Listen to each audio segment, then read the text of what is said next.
കൊല്ലം നെടുവത്തൂരിൽ കിണറിൽ ചാടിയ യുവതിയെ രക്ഷിക്കുന്നതിനിടയിൽ ഫയർഫോഴ്സ് ഉദ്യോഗസ്ഥൻ ഉൾപ്പെടെ 3 പേർ മരിച്ച സംഭവത്തിൽ കൂടുതൽ വിവരങ്ങൾ പുറത്ത്.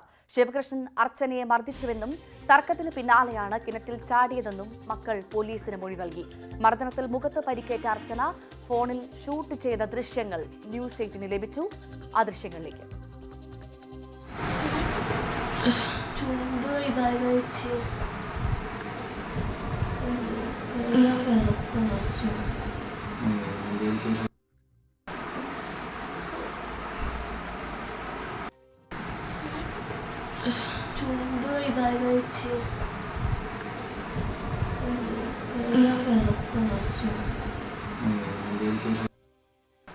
Kottarakkara fire and rescue unit അംഗമായ ആറ്റിങ്ങൽ സ്വദേശി സോണി എസ് കുമാർ, നെടുവത്തൂർ സ്വദേശിനി അർച്ചന, സുഹൃത്ത് ശിവകൃഷ്ണൻ എന്നിവരാണ് മരിച്ചത്. ഇന്ന് പുലർച്ചെയായിരുന്നു സംഭവം. രക്ഷാപ്രവർത്തനത്തിനിടെ കിണറിന്റെ കൈവരിയിടിഞ്ഞു വീണായിരുന്നു അപകടം. മരിച്ച അർച്ചന 3 കുട്ടികളുടെ അമ്മയാണ്. 34 വയസ്സുണ്ട്. അവളിവിടെ വന്ന് താമസക്കാരിയാ. 3 കുഞ്ഞുങ്ങളുണ്ട്. അങ്ങനെ ഭർത്താവ് ഉണ്ടായിരുന്ന അയാളുമായിട്ട് പിണങ്ങി നിൽക്കുക. 5-6 മാസത്തിന് മുമ്പേ അയാൾ പോയി. അങ്ങനെ ഇവള് എടുത്ത് കിണറ്റി ചാടിയപ്പോഴേ ഇവർ ഫയർഫോഴ്സിനെ വിളിച്ച് ആളുകൾ വന്ന് ഇവളെ ഈ ചാടിയ പെണ്ണിനെ എടുത്തും കൊണ്ട് ഫയർഫോഴ്സുകാരൻ കയറി വന്നപ്പോൾ വെള്ളമാണെന്നോ എന്തോന്ന് അറിയത്തില്ല. 23 വയസ്സുണ്ടെന്ന് പറയുന്ന ആ പയ്യൻ ഇങ്ങനെ വെട്ടം അടിച്ചു കൊടുത്തതാണ്, ലൈറ്റ് അടിച്ചു കൊടുത്താൽ മാറ് എന്നവിടെ നിന്നവർ മൊത്തവും പറഞ്ഞൊക്കെ ഇവൻ കേട്ടില്ല. അവൻ പറഞ്ഞ ഫോൺ പോന്നെങ്കിൽ പൊയ്ക്കോട്ടെ എന്നും പറഞ്ഞ് ഇവൻ അവിടെ ബലമായിട്ട് നിന്ന വഴിക്ക് തന്നെ ഇവനും ഈ കിണറുമായിട്ട് മറിയുക ചെയ്തത്. അന്നേരം ഇല്ല, ബോഡിയായിട്ട് കയറി വന്ന് ഫയർഫോഴ്സ് ഉദ്യോഗസ്ഥൻ്റെ മേളിൽ ഇതെല്ലാം കൂടെ വീണ് ആ പുള്ളി പെട്ടെന്ന് മരിച്ച്. അപ്പോഴേ അയാളെ അങ്ങ് കൊണ്ടുപോയി. അന്നേരം സമയമുണ്ട് 1:04 ആംബുലൻസ് ഈ ബോഡിയായിട്ട് പോകുന്നത്.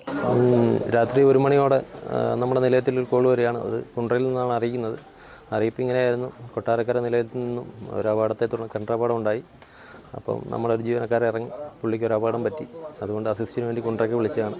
കുണ്ട്രയിൽ നിന്ന് കൊല്ലം നിലയത്തിലേക്ക് കോൾ വന്നു. നമ്മൾ വണ്ടിയിൽ എത്രയും പെട്ടെന്ന് തന്നെ പുറപ്പെടുകയായിരുന്നു. ഇവിടെ നമ്മൾ വന്നപ്പോഴത്തേക്ക് ഏകദേശം നമ്മളൊരു ജീവനക്കാരൻ ചുറ്റുമതിൽ കൂടി നിന്നവർ ഇവിടെ നമ്മളെപ്പോഴും അപകടം നടക്കുമ്പോൾ നമ്മൾ പറയാറുണ്ട്, ആൾക്കാർ ദൂരെ മാറി നിൽക്കണം എന്ന് പറയാറുണ്ട്. പക്ഷേ ഇവിടെ സാഹചര്യം അങ്ങനെയല്ലായിരുന്നു.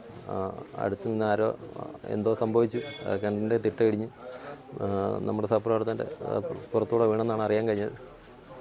അപ്പോൾ അങ്ങനെ നമ്മുടെ സഹപ്രവർത്തകന് പരിക്ക് പറ്റി. അതുകൊണ്ട് ഞങ്ങൾ എത്രയും പെട്ടെന്ന് തന്നെ അവിടുന്ന് ഇവിടെ എത്തിയപ്പോഴത്തേക്കും നമ്മളെ കൊണ്ടുവന്ന നിലയും കൊട്ടാരക്കര നിലയവും അത്യാവശ്യം അടിസ്ഥാന സൗകര്യങ്ങൾ ഇവിടെ നമുക്ക് ഇറങ്ങാൻ വേണ്ട സാഹചര്യങ്ങൾ ഒരുക്കി റെഡിയായി നിൽക്കുകയായിരുന്നു. ഇപ്പോൾ വന്ന വഴി നമ്മൾ തന്നെ റെഡിയായി വന്നു. ഏകദേശം 19 മീറ്ററോളം താഴ്ചയുള്ള കിണറായിരുന്നു. തീർത്തും 2 പേരകപ്പെട്ട ഒരു വിവരമാണ് നമുക്ക് കിട്ടിയത്. നമ്മൾ BSET ബ്രീത്തിങ് അപ്പാരറ്റസ് ഉപയോഗിച്ചാണ് നമ്മൾ ഇറങ്ങിയത്. ഏകദേശം ആദ്യം ഞാനാണ് ഇറങ്ങിയത്. ഞാൻ ഇറങ്ങിയപ്പോഴത്തേക്കും നമ്മൾ അവിടെ അകത്ത് നേരത്തെ വന്നതിൻ്റെ കുറേ റോപ്പുകളും നെറ്റിൻ്റെ റോപ്പുകളും എല്ലാം കുടുങ്ങി കിടന്ന കാരണം സാധാരണ നമ്മൾ നെറ്റിനകത്താണ് ആളെ മുകളിലോട്ട് കൊണ്ടുവരുന്നത്. അപ്പം നെറ്റ് കൊണ്ടുപോകാനുള്ള സാഹചര്യം ഇല്ലാത്തതുകൊണ്ട് നെറ്റിലൊരു റോപ്പ് അഴിച്ച് ആളെ ബോലേൻ്റെ സഹായത്തോടെ നമ്മൾ കെട്ടി മുകളിലോട്ട് കൊണ്ടുവന്നു. വിനീഷ് നൽകും കൂടുതൽ വിവരങ്ങൾ. വിനീഷ്, ഏറെ ദാരുണമായൊരു സംഭവമായി പോയി. 3 ജീവനാണ് നഷ്ടപ്പെട്ടത്. അതിൽ നമ്മൾ ഏറെ വേദനിപ്പിക്കുന്നത് ആ സ്ത്രീയുടെ ജീവൻ രക്ഷിക്കാൻ വേണ്ടി ഇറങ്ങിയ ഫയർ ആൻഡ് റെസ്ക്യൂ യൂണിറ്റിൽ ധീരനായ ഒരു ഉദ്യോഗസ്ഥന്റെ ജീവനും നഷ്ടപ്പെട്ടു എന്നുള്ളതാണ്. അതുമാത്രമല്ല, ഇപ്പോൾ ഈ സംഭവവുമായി ബന്ധപ്പെട്ട് ഏറെ നിർണായകമായ ചില ദൃശ്യങ്ങളാണ് ന്യൂസ് 18 പുറത്തുവിടുന്നത്. അതിൽ പറയുന്നത് ഈ യുവതിക്കൊപ്പം താമസിച്ചിരുന്ന യുവതിയുടെ സുഹൃത്തും തമ്മിൽ നിരന്തരം പ്രശ്നങ്ങൾ ഉണ്ടായിരുന്നു എന്ന് തന്നെയാണോ ആ വീഡിയോ ദൃശ്യം കാണിക്കുന്നത്? അതുമായി ബന്ധപ്പെട്ടാണോ യുവതി കിണറ്റിൽ ചാടിയത്?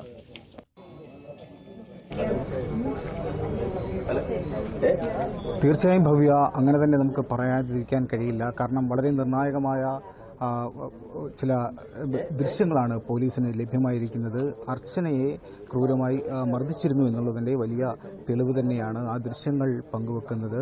എന്തായാലും നമ്മളിപ്പോൾ ഉള്ളത് അർച്ചനയുടെ വീട്ടിലാണ്. ഈ ദൃശ്യങ്ങൾ കാണുന്ന ഈ കിണറ്റിലായിരുന്നു കഴിഞ്ഞ ദിവസം ദാരുണമായ സംഭവം ഉണ്ടായത്. അർച്ചനയും അർച്ചനയുടെ സുഹൃത്തും തമ്മിൽ വഴക്കിട്ടതിനെ തുടർന്നാണ് അർച്ചന ഈ കിണറിലേക്ക് എടുത്തു ചാടിയത്. ഉടൻ തന്നെ സുഹൃത്ത് ആണ് ഫയർഫോഴ്സിൽ വിവരമറിയിക്കുന്നത്. ഫയർഫോഴ്സ് ഉദ്യോഗസ്ഥർ സ്ഥലത്തെത്തുകയും ചെയ്തിരുന്നു. ആ സമയത്ത് രക്ഷാപ്രവർത്തനത്തിന് ഇടയിലാണ് അർച്ചന അർച്ചനയെ രക്ഷാപ്രവർത്തനത്തിനിടയിലാണ് ഈ സുഹൃത്ത് ഈ കിണറിലേക്ക് വീഴുന്നത്. നമുക്ക് ദൃശ്യങ്ങളിൽ കാണാൻ കഴിയും. ഈ കിണറിൻ്റെ ഈ ആൾമറ കെട്ടിയ ഒരു ഭാഗമാണ് ഇത് പൂർണ്ണമായും ഇടിഞ്ഞ് ഈ കിണറിനുള്ളിലേക്ക് വീഴുകയായിരുന്നു. അപ്പോൾ രക്ഷാപ്രവർത്തനവുമായി ബന്ധപ്പെട്ട് ഫയർഫോഴ്സ് ഉദ്യോഗസ്ഥൻ ഈ അർച്ചനയെ റോപ്പിൽ കയറ്റി മുകളിലേക്ക് കൊണ്ടുവരുന്ന സമയത്തായിരുന്നു ഈ കിണറിൻ്റെ ഭാഗം ഇടിഞ്ഞ് ഉള്ളിലേക്ക് വീണത്. അതിദാരുണമായ സംഭവമായി പോയി, നാടിനെ നടുക്കിയ സംഭവമായി പോയി. നമുക്ക് ദൃശ്യങ്ങളിൽ തന്നെ വ്യക്തമാണ് ഇതിൻ്റെ ഒരു ഭാഗം ഇടിഞ്ഞ് കിടക്കുന്നതായി കാണാൻ കഴിയുന്നുണ്ട്. ഉടൻ തന്നെ മറ്റ് യൂണിറ്റിൽ ഫയർഫോഴ്സിലേക്ക് വിവരമറിയിക്കുന്നു. കൊല്ലത്ത് നിന്നും കുണ്ട്രയിൽ നിന്നും 2 യൂണിറ്റ് അടിയന്തരമായി ഇവിടേക്ക് എത്തുന്നു. അങ്ങനെയാണ് രക്ഷാപ്രവർത്തനം വീണ്ടും തുടരുന്നത്. എന്തായാലും ഈ നാടിനെ നടുക്കിയ വലിയൊരു സംഭവമാണ്. ഇവിടെ ജനപ്രതിനിധികളെല്ലാം തന്നെയുണ്ട്. ഈ 3 പേരെയും ഇവിടെ നിന്നും ഈ കിണറ്റിൽ നിന്നും എടുത്തുവെങ്കിലും 3 പേരുടെയും ജീവൻ രക്ഷിക്കാനായില്ല. അതീവ ദുഃഖകരം. ഭവ്യ നേരത്തെ സൂചിപ്പിച്ചതുപോലെ ജീവൻ രക്ഷിക്കാനായി വന്ന ഒരു ഉദ്യോഗസ്ഥൻ്റെ ജീവൻ ഈ കിണറിനുള്ളിൽ പൊലിയേണ്ടി വരുന്ന അതിദാരുണമായ സംഭവമാണ്. കഴിഞ്ഞ ദിവസം രാത്രിയിൽ ഏകദേശം ഒരു 12 മണിയോടുകൂടിയാണ് ഇത്തരത്തിലുള്ളൊരു സംഭവം ഉണ്ടായിരിക്കുന്നത്. DYSP അടക്കുന്ന സംഘം ഇവിടെ എത്തിയിട്ടുണ്ട്. വിശദമായിട്ടുള്ള പരിശോധനകൾ നടന്നു. നമുക്ക് DYSPയുടെ ചോദിക്കാം. സാറേ, എന്താണ് പ്രാഥമികമായിട്ട് നമുക്ക് അറിയാൻ കഴിയുന്നത്? പ്രാഥമികമായിട്ട് നമ്മളെ ഇൻക്വസ്റ്റ് നടപടികൾ ചെയ്തുകൊണ്ടിരിക്കുകയാണ്. ഇൻക്വസ്റ്റ് നടപടികൾക്ക് വേണ്ടി കുത്തൂർ പോലീസ് കൊട്ടാരക്കര താലൂക്ക് ആശുപത്രിയിലും അതുപോലെ ശാസ്താംകോട്ട താലൂക്ക് ആശുപത്രിയിലും അങ്ങോട്ട് പോയിട്ടുണ്ട്. അർച്ചനയുടെയും സോണിയുടെയും മൃതശരീരങ്ങൾ കൊട്ടാരക്കര താലൂക്ക് ആശുപത്രിയിലും ശിവകൃഷ്ണന്റെ മൃതശരീരം ശാസ്താംകോട്ട താലൂക്ക് ആശുപത്രിയിലുമാണ് സൂക്ഷിച്ചിരിക്കുന്നത്.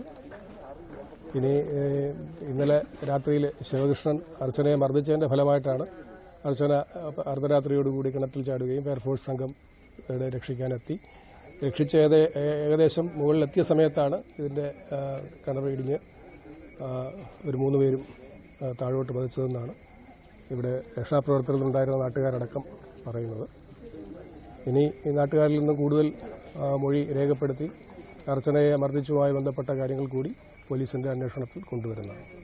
അർച്ചനയെ നിരന്തരം മർദ്ദിച്ചിരുന്നു എന്നതിന്റെ തെളിവാണെന്ന് തോന്നുന്നു. അർച്ചനയെ നിരന്തരം മർദ്ദിക്കുമായിരുന്നെന്ന് കുട്ടികൾ പറയുന്നുണ്ട്. അപ്പോൾ അതിന്റെ ആ രീതിയിലുള്ളൊരു അന്വേഷണവും നടക്കും. പക്ഷേ മർദ്ദിച്ച ആളും ഇപ്പോൾ നമ്മളോടൊപ്പം ഇല്ല എന്നുള്ളതാണ്. അപ്പോൾ ആ രീതിയിലുള്ള അന്വേഷണ ചാർജായിരിക്കും പോലീസ് കൊടുക്കുന്നത്. അതുതന്നെയാണ് പറയാനുള്ളത്.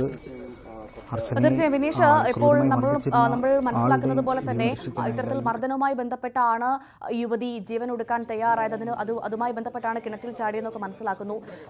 ഈ അർച്ചന എന്നുള്ള യുവതി ഈ സ്ഥലത്ത്, ഇപ്പോൾ വിനീഷ് നിൽക്കുന്ന ആ സ്ഥലത്ത് വർഷങ്ങളായി താമസിക്കുന്ന ആളാണോ? ഈ ശിവകൃഷ്ണനുമായി അവർ ഒരുമിച്ച് താമസിക്കുകയായിരുന്നോ വിനീഷ്? എന്താണ് ശിവകൃഷ്ണൻ ആണാണ് യഥാർത്ഥത്തിൽ?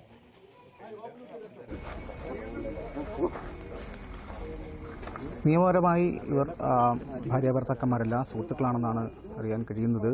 എന്തായാലും ഈ അർച്ചന 5 വർഷമായി ഈ വീട്ടിൽ താമസമായിട്ട് ലൈഫ് മിഷൻ പദ്ധതിയിൽ ഇവർക്ക് വീട് അനുവദിച്ച് അങ്ങനെയാണ് ഇവർ വീട് വെച്ച് ഇവിടെ താമസമായിരിക്കുന്നത്.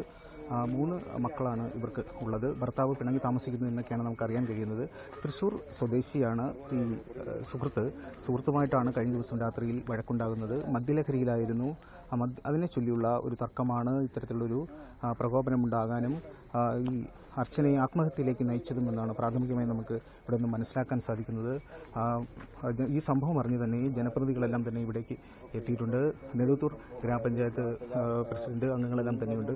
നമുക്ക് ചോദിച്ചറിയാം. സാർ, ഇത് എങ്ങനെയാണ് ഈ കുടുംബവുമായിട്ട് എങ്ങനെയാണ് അറിയുന്നത്? ഇതൊരു ഇവിടെ ഉള്ള ആളുകളുമായി, അടുത്തുള്ള ആളുകളുമായിട്ട് ഇവർക്ക് യാതൊരു ബന്ധവുമില്ല.